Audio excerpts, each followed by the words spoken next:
ही कथा पूर्णपणे काल्पनिक असून केवळ मनोरंजनासाठी लिहिण्यात आली आहे. या कथेचा कोणताही वास्तविक व्यक्ती किंवा घटनेशी कोणताही संबंध नाही. चला तर आता वळूया आपल्या स्टोरीकडे. व्हिडिओकडे वळण्यापूर्वी आपल्या चॅनलला लाईक करा, सबस्क्राईब करा आणि बेल आयकॉन प्रेस करा. लोहगडाचा काळा कट भाग 8.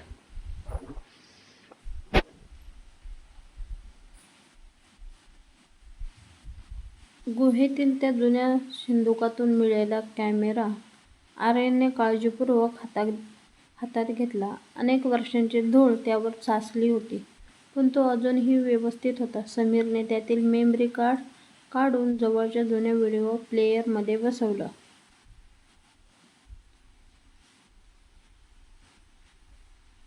काही क्षण स्क्रीन काळीच राहिली. तिघांचेही हृदयाचे ठोके वाढले होते. अचानक स्क्रीन उजळली आणि धूसर चित्र दिसू लागले. त्या व्हिडिओमध्ये लोहगडाचा तोच कडा दिसत होता. जोराचा वारा वाहत होता. कॅमेऱ्याचं चित्र थरथरत होतं, म्हणजे तो व्हिडिओ घाईघाईत रेकॉर्ड केला गेला असावा.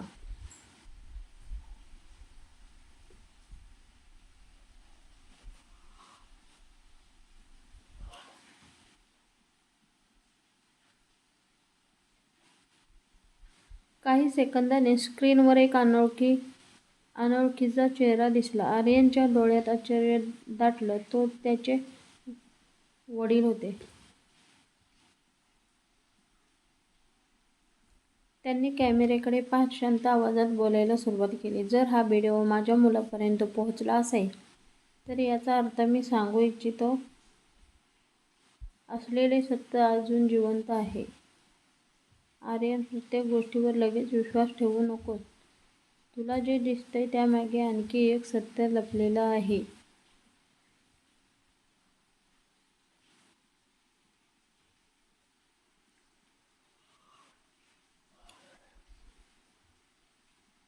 आर्यनचे डोळे पाणावले. तो स्क्रीनकडे एकटक पाहत राहिला. निशा त्याच्या खांद्यावर हात ठेवून उभी होती. समीरही शांत झाला होता. व्हिडिओ पुढे सुरू राहिला. आर्यनचे वडील गुहेतील एका भिंतीकडे बोट दाखवत म्हणाले, या गुहेत एक गुप्त मार्ग आहे. तो मार्ग उघडण्यासाठी 3 चिन्हे शोधावी लागतील.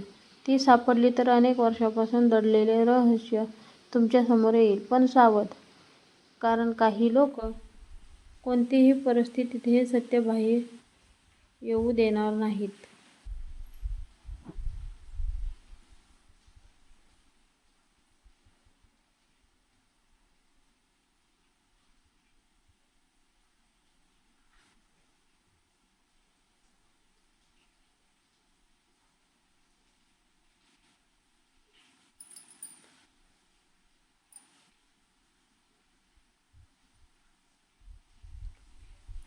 इतक्यात व्हिडिओमध्ये अचानक कोणीतरी धावत येताना दिसले. कॅमेरा खाली पडला. काही क्षण फक्त ओरडण्याचे आवाज ऐकू आले. मग व्हिडिओ अचानक बंद झाला. संपूर्ण गुहेत शांतता पसरली. आर्यनच्या मनात असंख्य प्रश्न निर्माण झाले. त्या दिवशी नेमकं काय घडलं होतं? व्हिडिओ अचानक का थांबला आणि त्यानंतर त्याच्या वडिलांचं काय झालं?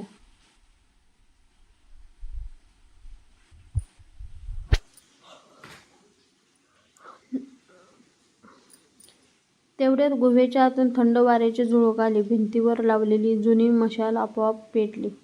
तिच्या प्रकाशात भिंतीवर कोरलेली 3 वेगवेगळी चिन्हं चमकू लागली. ती चिन्हं डायरीत काढलेल्या चिन्हांसारखीच होती. आर्यनने ती डायरी उघडली आणि तुलना केली. सर्व चिन्हं जुळत होती. समीरने हळू आवाजात म्हटलं, याचा अर्थ गुप्त मार्ग खरोखरच इथे आहे.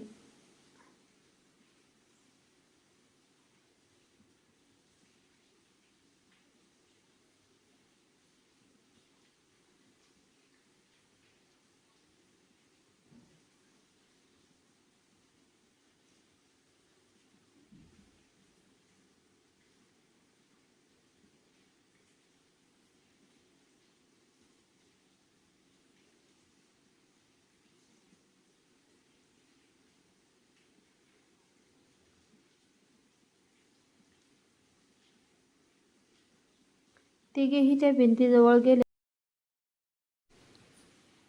आर्यनने पहिल्या चिन्हावर हात ठेवला. अचानक संपूर्ण गुहा हलू लागली. छतावरून धूळ खाली पडू लागली. निशा घाबरून मागे सरकली. काही क्षणांनी भिंतीचा एक भाग हळूहळू बाजूला सरकला आणि आत एक अरुंद दगडी मार्ग दिसू लागला. त्या मार्गातून थंड हवा येत होती. अंधार इतका दाट होता की टॉर्चचा प्रकाशही फार पुढे जात नव्हता. दूरवर कुठेतरी पाण्याचे थेंब पडण्याचा आवाज घुमत होता. आर्यनने एक खोल श्वास घेतला. आपण आत जाणार, आता मागे वळायचं नाही.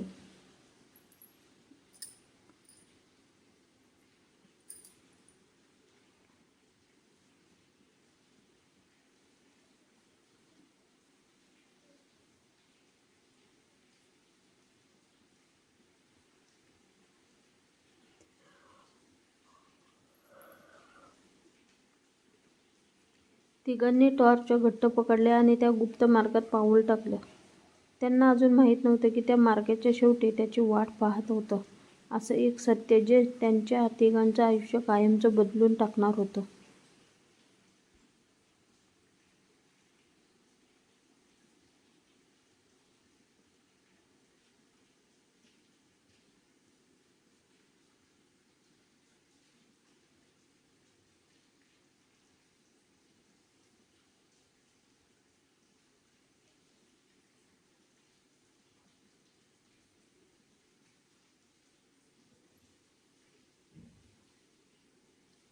आर्यनने टॉर्चचा प्रकाश समोर टाकला आणि तिघेही त्या अरुंद गुप्त मार्गाने पुढे चालू लागले.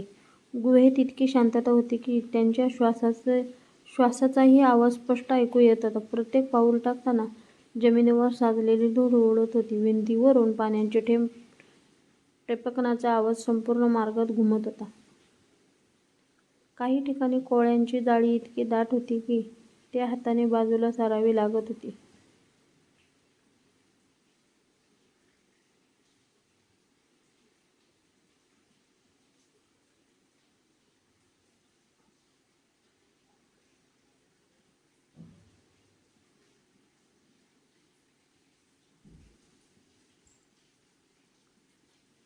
अनेक वर्षांपासून या मार्गात कोणीच आलेलं नसावं हे स्पष्ट दिसत होतं. पण त्या शांततेतही एक विचित्र भावना होती.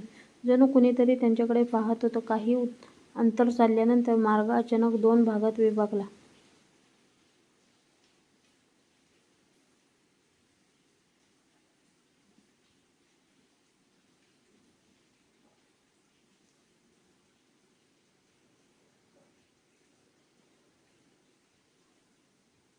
एका बाजूचा रस्ता खाली उतरत होता तर दुसरा वरच्या दिशेने जात होता. दोन्ही रस्त्यावर दगडात वेगवेगळी चिन्हं कोरलेली होती. डायरी उघडून आर्यनने ती चिन्हं तपासली. डायरीत लिहिलं होतं, जो मार्ग सोपा वाटतो तो विनाशाकडे नेतो, जो मार्ग कठीण वाटतो तो सत्यापर्यंत पोहोचवतो. तिघांनी एकमेकांकडे पाहिलं आणि वरच्या दिशेने जाणारा कठीण मार्ग निवडला.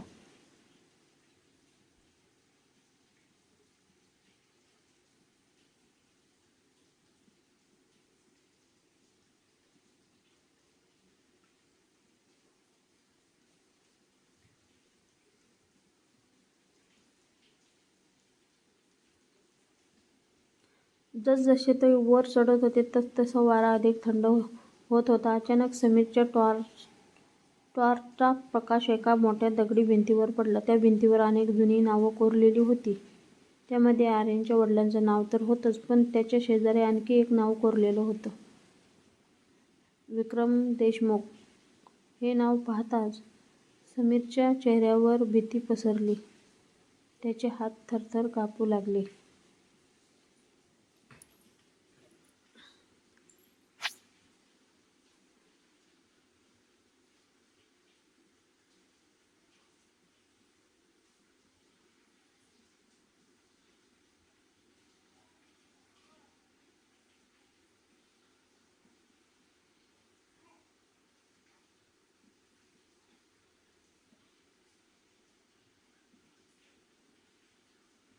आर्यनने लगेच विचारलं, समीर, हा विक्रम देशमुख कोण?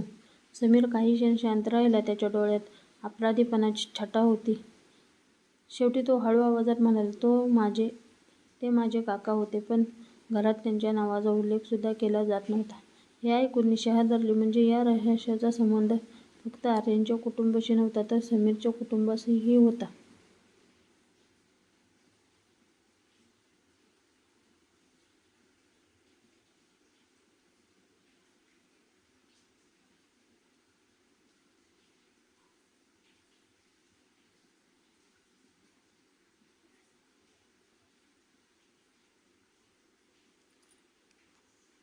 तेवढ्यात अचानक जमिनीखालून जोराचा कंपन झाला. धडम! गुहेतील काही दगड खाली कोसळले. तिघेही बाजूला पळाले. धुळीचा मोठा ढग उठला. काही क्षण काहीच दिसेना. धूळ खाली बसल्यानंतर त्यांना समोर एक लपलेली दगडी दरवाजा दिसला. त्या दरवाजावर मोठ्या अक्षरात कोरलेलं होतं, विश्वासघात करणाऱ्याला प्रवेश नाही. आर्याने दरवाजा उघडण्याचा प्रयत्न केला, पण तो हललाच नाही. त्याच वेळी निशाची नजर बाजूला ठेवलेल्या 3 दगडी चकत्याकडे गेली. प्रत्येक चकतीवर वेगळं चिन्ह होतं. तिने डायरीतील चित्राशी तुलना केली आणि योग्य क्रमाने त्या चकत्या फिरवल्या.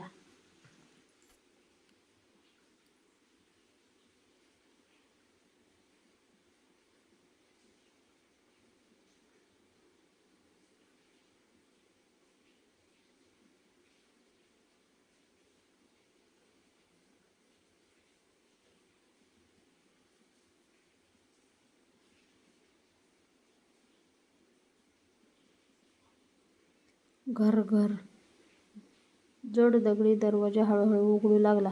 आतलं दृश्य पाहून तिघेही थक्क झाले. समोर एक मोठं दालन होतं. दालनाच्या मध्यभागी लाकडाचं जुनं टेबल, त्यावर कोरलेली कागदपत्रं, जुने नकाशे आणि भिंतीवर लटकलेला एक विशाल फोटो होता. आर्याने टॉर्चचा प्रकाश त्या फोटोवर टाकला.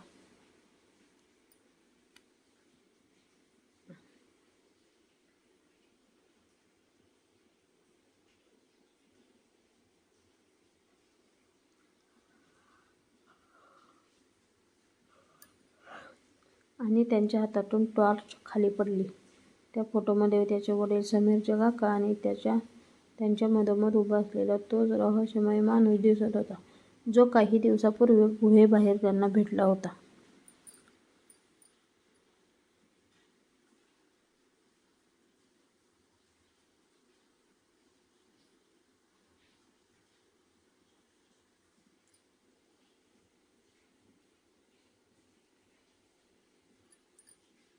पण फोटोखाली लिहिलेली तारीख पाहून तिघांच्या अंगावर काटा आला. तो फोटो तब्बल 25 वर्षांपूर्वीचा होता. म्हणजे 25 वर्षांपूर्वीचा तो माणूस आजही तसाच कसा दिसत होता.